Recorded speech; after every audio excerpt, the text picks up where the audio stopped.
Okay, so we got another Leagues 5 Raging Echoes revealed today, and it is finally the Combat Masteries.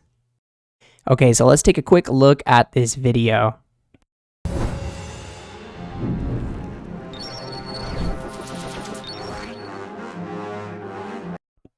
So you basically earn combat mastery points by completing the assigned tasks.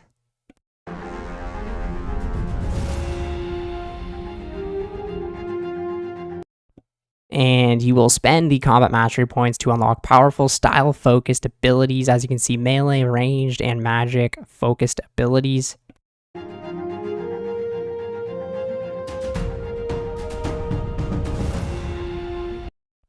As it says right here, each ability requires the previous tier of that style to be unlocked. So for example, you would need range 2 to unlock range 3.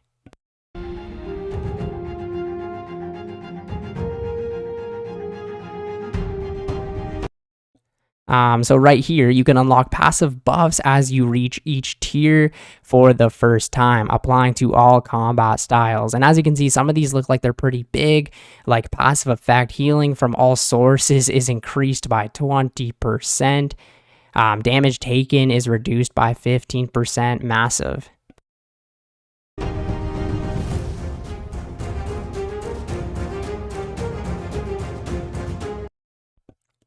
So as you can see right here, earn up to a total of 10 combat mastery points.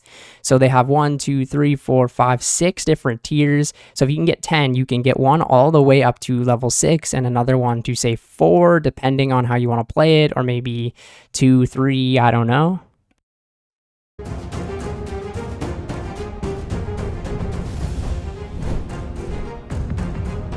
So earn your power and take full control over your combat experience.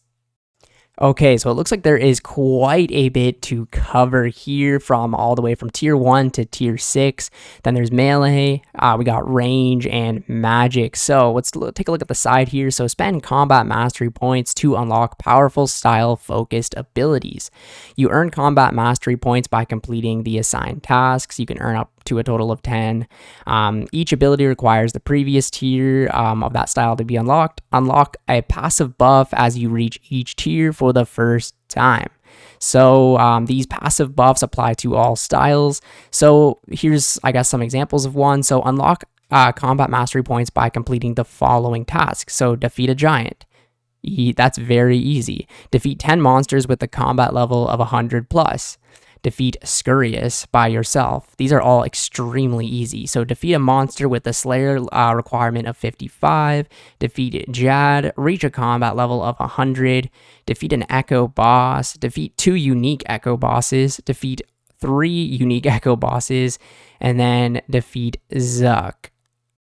Okay, so we've got tier 1. So for melee hits have a 25% chance to roll damage twice and take the highest result. For ranged, damage rolls beneath 30% of max hit, with ranged are increased to 30%. And the magic one, when you roll above 90% of your max hit with magic, damage is increased by 50%. And the passive tier 1 is 95% chance to save weapon charges, ammunition, and runes used for spells.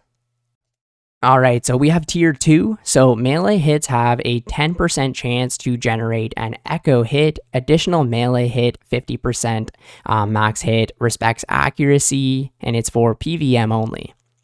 We've got the tier 2 for range. So each subsequent range attack has its max hit increased by an additional 5%, resets after plus 20%. And for magic max hit is increased by 5% per tick in between your attacks, up to 40%.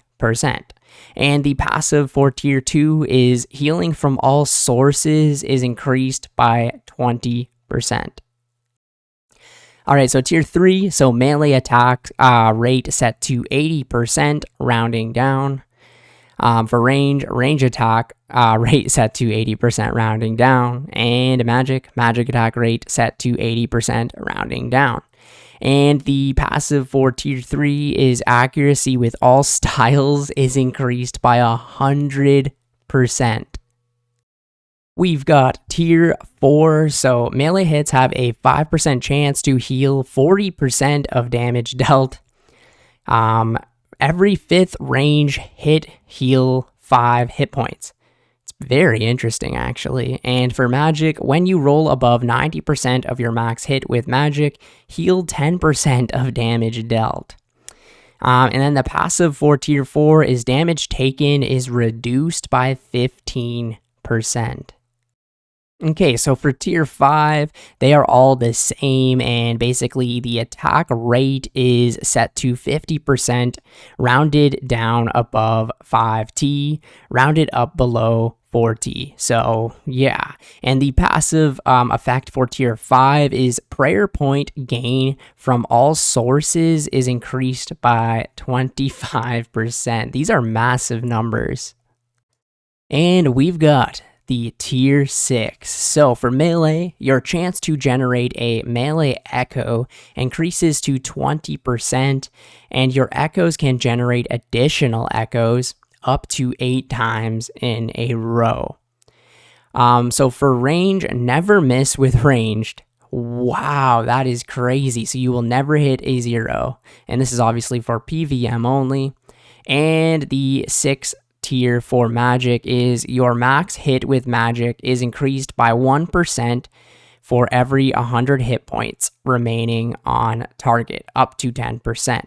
On successful magic hit, if your target has less hit points than your max hit, you max hit. And the passive for tier 6 is attacks with all styles now have 60% prayer penetration. Wow, so there is quite a lot to definitely think about. I was personally going to be going with Magic, I think, this league, but after seeing this, there is quite a lot to decide from. They all have very cool uses, and since we can unlock 10, you can actually, like in the video it was showing, you could get one to, say, tier 6, one to, tier 2, and then one to tier whatever 2, I guess, again, or you could get one all the way to like tier 4 and then one to tier 6 and keep one of them at tier 1 or whatever. But it's weird because it's one of those things where you really have to like look at all of these and kind of figure out which one you want to go. I'm wondering if people will go all the way to tier 6. I probably, obviously, like they're going to choose one that they want to go with, but these are all very powerful in their own ways. And some of them just seem crazy, like never miss with range. Like there's also a lot of other ones too, like being able to attack a lot faster, just insane stuff. But yeah, let me know down in the comments what you guys are going to be choosing, if you're going to go melee based, range based, or magic based. And all of the passive effects are just crazy. I can't wait to use some of these with bossing and raids. But yeah, anyways, thank you guys so much for watching the video today. I will catch you in the next one. See ya later.